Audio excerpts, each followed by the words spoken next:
Je m'appelle Aurore et je suis très heureuse de vous partager la façon dont le Seigneur Jésus-Christ m'a donné un nouveau cœur, des désirs nouveaux. Je vais vous raconter toutes ces années où j'ai cherché Dieu et comment il s'est laissé trouver de moi. Vous allez découvrir comment sa voix d'amour m'a réveillée de la mort spirituelle, ce que j'ai appris au travers des Saintes Écritures, et puis comment vous aussi vous pouvez rencontrer le Dieu vivant. Vous découvrirez enfin comment il a sauvé ma mère du catholicisme par sa grâce. Alors j'ai toujours cru qu'il y avait un Dieu. Dans Romains 1 de la Bible, nous trouvons que la nature témoigne de Dieu. Et c'est tout à fait vrai. La complexité et l'harmonie parfaite de la création et de la créature m'ont toujours fascinée.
J'ai grandi dans la tradition catholique, j'ai été baptisée et j'ai suivi le catéchisme.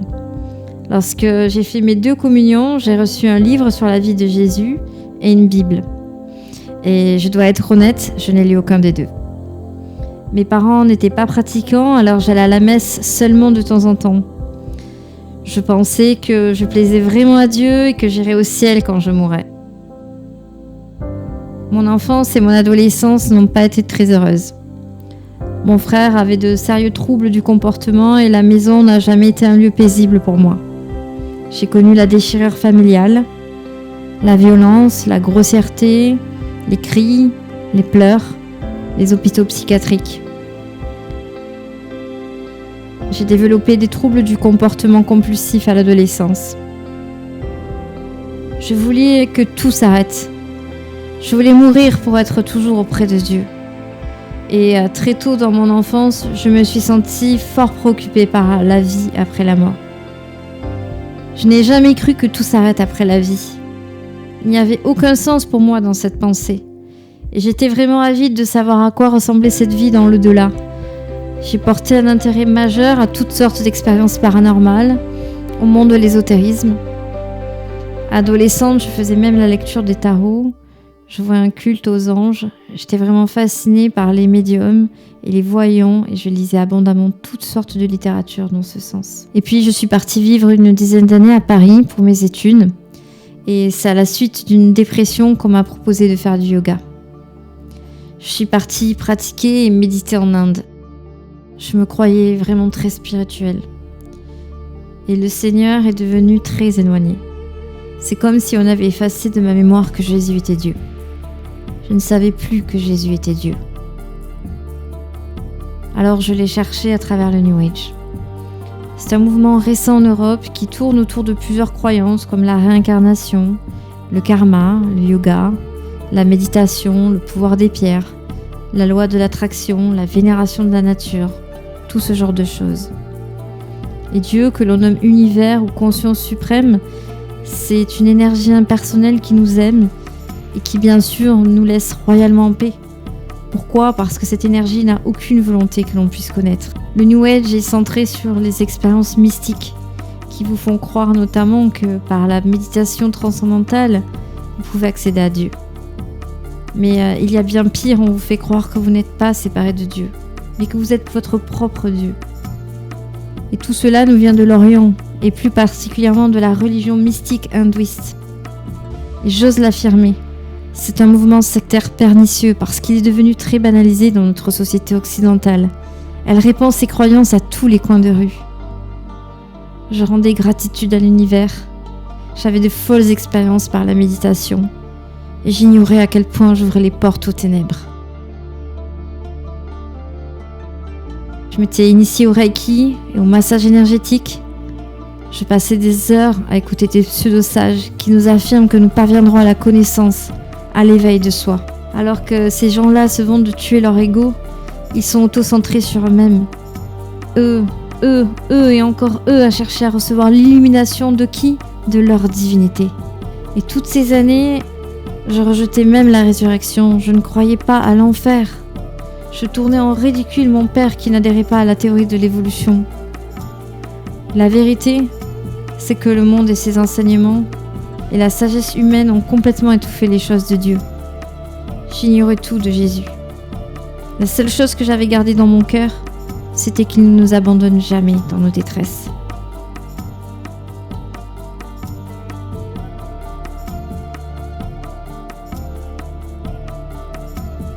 Au cours de l'année 2019, ma soif de trouver Dieu devenait de plus en plus grande. Et je ne peux pas vous expliquer comment cela est arrivé, mais c'est arrivé. Par grâce. Oui, par grâce. J'ai ressenti un appel très fort qui m'a poussé à faire un arrêt sur image de ma vie. Alors que mes croyances étaient fermes sur le New Age, il a été mis surnaturellement en mon esprit un désir de faire un avec la vérité. Alors que je ne savais même pas ce qu'était la vérité, la question qu'a posée Pilate à Jésus.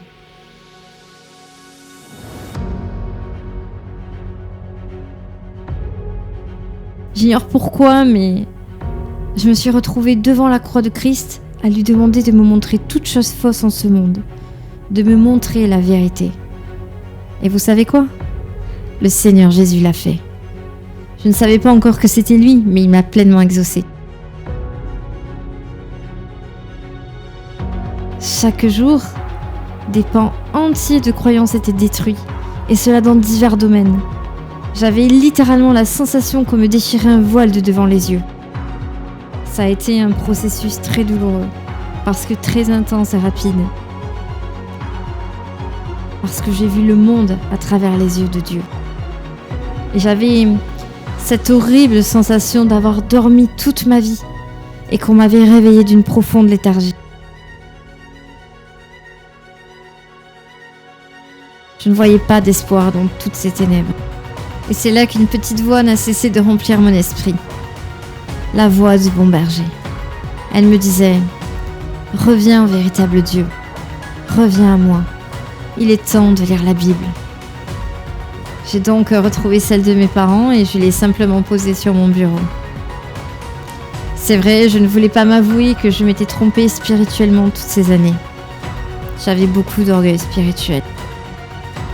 5 mois durant, j'ai repoussé le saint livre. Et il y avait toujours cette voix qui ne cessait de cogner dans ma tête. Je ressentais comme une douceur et une autorité dans cette voix qui parlait à mon esprit. Elle me donnait avec amour l'ordre de lire la parole de Dieu. Il serait trop long ici de vous raconter en détail comment elle m'a conduit à lui ces 5 mois. Alors je dirai seulement les choses essentielles. Lors d'un séminaire d'études en psychothérapie, Dieu m'a parlé de manière surnaturelle à travers sa parole. La Bible dit qu'il parle tantôt d'une manière, tantôt d'une autre, et c'est vrai.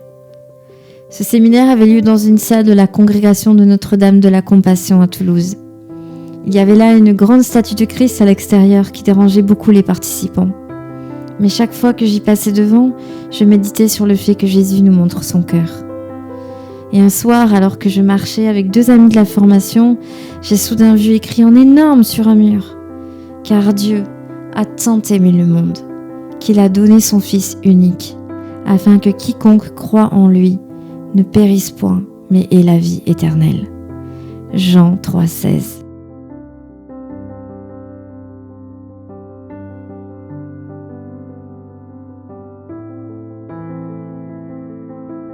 Et je me souviens que j'ai dû faire plusieurs pas pour tout le lire. Mon cœur a vraiment été touché.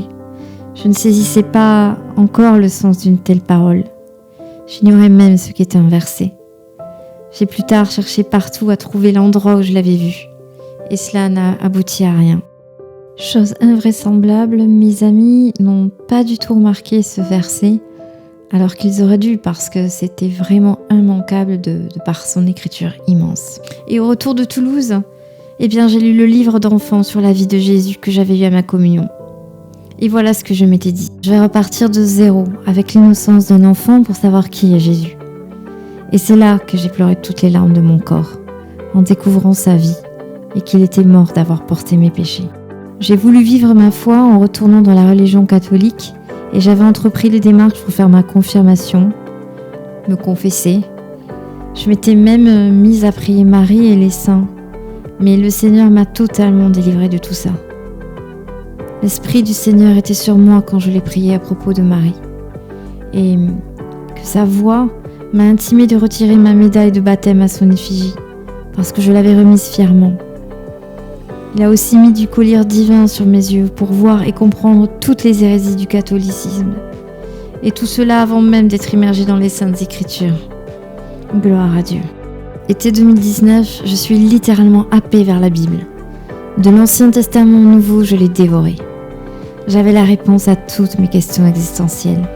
J'ai su que j'avais trouvé la seule vérité en ce monde dans le nom de Jésus-Christ, parce qu'il s'est pleinement révélé à moi en m'ouvrant les yeux sur les Écritures.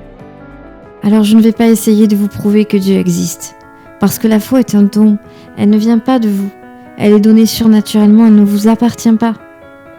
Nous avons tous un dénominateur commun, et c'est ce que je vais vous partager. C'est la plus triste réalité de ce monde, et c'est la mort. Nous tous, nous allons mourir. Mais la question est, où irons-nous après ? Dieu a créé l'univers, la terre, il a mis en place les étoiles, la lune, le soleil, notre environnement, et la Bible dit qu'il a créé l'homme à son image. Et depuis la désobéissance d'Adam et d'Ève, l'homme est privé de sa gloire parce que le péché est entré dans le monde. Et le salaire du péché, c'est la mort, a dit Jésus. C'est à ce moment-là que le cœur s'est noirci et est devenu rebelle à Dieu. Nous avons voulu être notre propre Dieu, et c'est le même mensonge du serpent dans le New Age. Comprenez cela. À partir de là, le monde n'a pas évolué. Jérémie 17, 9 dit que le cœur est tortueux. Et j'ai regardé en arrière sur toute la vie que j'avais menée jusque-là. Et j'ai réalisé que je n'avais rien fait d'autre que de me tromper moi-même pendant tout ce temps. J'ai compris que j'avais fait ce qui est mal aux yeux du Créateur. J'étais écœurée de ma propre nature. Alors il est vrai, la vérité n'est pas agréable à entendre si on s'arrête à la mauvaise nouvelle. C'est vrai, Dieu m'a révélé que j'avais un sacré casier judiciaire devant lui. J'avais transgressé toute sa loi d'amour. Et il faut d'abord avoir l'humilité d'accepter ça pour accepter la bonne nouvelle de l'Évangile. Dieu n'est pas qu'amour. J'ai découvert sa sainteté, sa justice. Dieu est juge. Et parce qu'il est amour, il hait le mal, le péché. C'est parce que Dieu ne peut pas violer son essence même qui est amour, sainteté, miséricorde, justice, qu'il ne peut pas simplement balayer notre désobéissance, nos péchés et on n'en parle plus. Le juge qui ne punit pas le crime, on l'appelle corrompu. Et lui, qui est notre créateur et seul véritable juge, il ne pourrait pas exercer sa justice quand on transgresse sa loi sainte. La vérité qui dérange. C'est donc que la nature de l'homme est corrompue depuis Adam et Ève, et que l'on a un Dieu qui juge parce qu'il est juste. C'est une personne vivante. Il nous voit, il nous entend, il a une volonté tout comme nous. C'est notre créateur, nous sommes faits à son image. Et il connaît chaque parcelle de nos pensées, chaque détail de notre vie. On doit lui rendre des comptes. Vous voyez le problème ? L'homme n'a aucune justice en lui. Il n'a aucun amour agapé en lui. Ses désirs, et n'importe qui peut le constater, sont naturellement portés vers ce qui est mal aux yeux de Dieu, vers ce qui est en dehors de sa volonté. L'homme ne peut pas s'empêcher de pécher. Et il aime se vautrer dans son péché, telle la truie aime se vautrer dans la boue. Voilà ce que disent les Écritures. Elles disent que toute ma vie, je n'avais rien fait d'autre que d'agiter mon poing devant sa face. Le Seigneur m'a montré ma misère spirituelle et m'en a délivré. Il m'a aussi délivré de beaucoup de péchés dont j'ignorais même qu'ils étaient des péchés. Pourquoi ? Parce qu'aujourd'hui, le mal a été changé en bien et le bien en mal. J'ai su enfin qu'aller à la messe ou prier avec un chapelet, ou encore réciter « Dis notre Père », ne pas boire, avoir une bouche pure, avoir une bonne morale, faire de bonnes œuvres, toutes ces choses ne sont que de la religiosité et de l'autosuffisance. Ce n'est qu'exercer notre propre justice si on ne s'est pas repenti et qu'on n'a pas reçu le don de la foi. Tout ça ne sauve pas. Le vrai christianisme est l'œuvre surnaturelle de Dieu. Ne pensez pas un seul instant que les toxicos, les prostituées et les alcooliques sont les seuls qui ont besoin d'un sauveur. Toutes ces personnes en ont désespérément besoin, mais tout comme les arrogants, les orgueilleux, les religieux, les menteurs, les voleurs et etc., comme tous ceux qui placent leur confiance sur les choses de ce monde et non pas l'amour de la vérité. Mais la bonne nouvelle, c'est Jésus. C'est parce que Dieu nous a aimés d'une telle manière qu'il a fait sa parole chère en la personne de Jésus. Il l'a envoyé dans notre monde pour vivre la vie parfaite que personne ne pouvait vivre. Il était pleinement homme et pleinement Dieu. Il n'a jamais été coupable de quoi que ce soit. Dieu, incarné en chair, est venu sur notre terre il y a plus de 2000 ans pour nous montrer l'exemple parfait, pour nous montrer comment on doit se comporter, pour nous montrer le chemin qui mène au ciel. Ça paraît fou, et ça l'est. La folie de Dieu est plus sage que la sagesse des hommes, nous dit la Bible. Il est mort volontairement sur cette croix, pour prendre sur lui tous les péchés passés, présents et futurs de tous les hommes, afin que quiconque croit en lui soit sauvé du châtiment éternel. Toute la sainte haine du péché, la condamnation que nous méritions a été déversée sur Jésus. Il a bu toute la coupe de la colère, pour toi, pour moi, pour tous les hommes. Et il est ressuscité le 3e jour. Jésus a vaincu la mort. À la croix, Jésus a payé le prix avec son sang pour que je puisse avoir un nouveau cœur, une nouvelle nature, et que je puisse ainsi vivre selon sa volonté. Il m'a donné la joie et la paix éternelle du cœur. J'ai cru en son nom et à toute sa parole parce qu'elle est infaillible. Jésus est le seul homme à s'être déclaré Dieu, le seul homme à avoir coupé l'histoire de l'humanité en deux. Alors soit il était fou, soit c'était un imposteur, soit il est ce qu'il disait être. J'étais une morte vivante, perdue dans les ténèbres avec mes fausses croyances, prête à mourir dans mes péchés et à être à jamais séparée de Dieu. Mais il m'a ramenée à la vie éternelle. Je me suis repentie de mes péchés le 7 octobre 2019, seule en face à face avec Dieu. J'ai reconnu que j'avais besoin d'être sauvée. J'ai accepté que mon orgueil de la vie et mon orgueil spirituel soient brisés. J'ai demandé pardon à Dieu de tout mon cœur. J'ai reconnu Jésus, celui qui a dit « Je suis le chemin, la vérité et la vie », comme Seigneur et Sauveur de mon cœur, comme la lumière du monde. J'ai vu la main de Dieu agir puissamment. Chaque jour, il me forge un caractère semblable à lui. Il mène ma foi à la perfection et il parfait mon amour. Car l'amour, c'est lui. La Bible est devenue le livre de ma vie. C'est bien plus qu'un simple livre. C'est une parole vivante. La Bible est d'une valeur inestimable dans ce monde. Elle nous donne la vie éternelle. Elle nous sauve de la mort. Je voudrais finir mon témoignage par un autre miracle que le Seigneur a fait dans ma vie. Il a guéri ma maman dans son cœur il y a 2 ans. On vient de lui diagnostiquer un cancer en phase terminale. Mais je ne doute pas un seul instant qu'il peut la guérir. Mais croyez-moi, elle a déjà reçu la plus magnifique des guérisons par le salut de son âme. Le Seigneur est fidèle quand sa parole déclare « Crois au Seigneur Jésus, et toi et ta famille serez sauvés. » Aujourd'hui, j'éprouve bien plus d'amour encore envers celle qui est devenue ma sœur en Christ. Nous grandissons ensemble dans la foi. Nous nous encourageons dans les épreuves qui sont les nôtres. Il n'y a rien de plus beau que de servir Dieu en famille, parce que notre Dieu est un Dieu de la famille.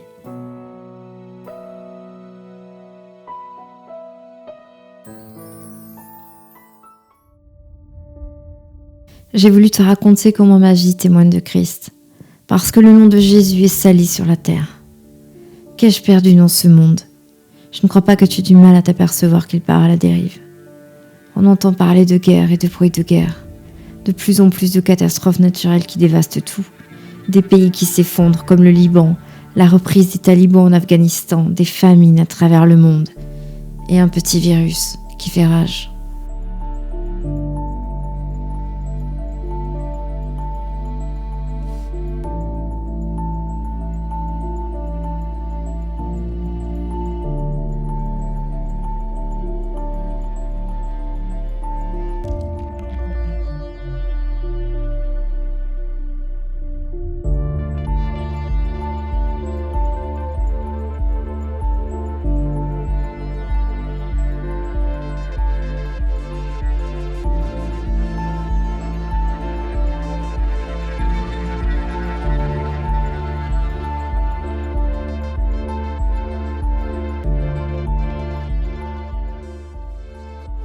Jésus prévient que le monde va connaître une détresse sans précédent avant la fin du monde, et que tout ce que nous voyons aujourd'hui n'est que le début des douleurs de l'accouchement.